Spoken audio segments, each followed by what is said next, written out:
Lakini dokta, hii swala la ubalozi kutuma watu na kuwapa watu hela waende pale. Ubalozi unaweza kutumika kwa kiasi cha namna hii, kutuma watu kwenda kuwapa hela watu ili waende kuharibu maandamano kwa kiasi hiki. Je, ni kitu gani kinaweza ikafanyika, yani kumshinikiza huyu balozi ambaye atakuwepo kama hapo Maryland kwa Watanzania? Ni kitu gani kinaweza ikafanyika ili kusudi kisijirudie tena kitu kama namna hii, ama kiko nje ya mikono yetu?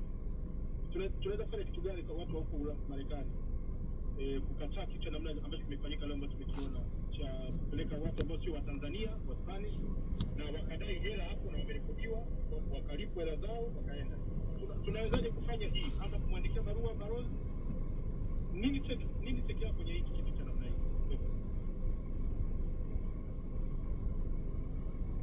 Kwa sababu nao shakuwa balozi ndio. Hii ni video ya ushahidi, watu ambao waliitwa pale IMOS kwa ajili ya kuvaa t-shirt zile za Samia, na sasa hivi ndo wanawagawia fedha kama unavyoshuhudia. Hapa nipo nje ya embassy kwa nyuma, na hao watu ambao wako hapo wanapewa fedha kama unavyoona. Wamekuja kudai fedha zao ambazo baada ya kuvaa ma t-shirt ndo hao, na wanapewa kama unavyoshuhudia.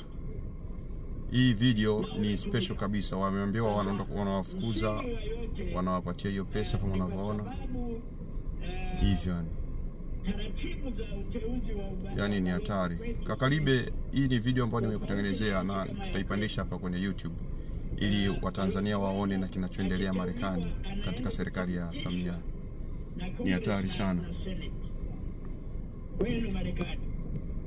Sisi kwa rais akitamteua balozi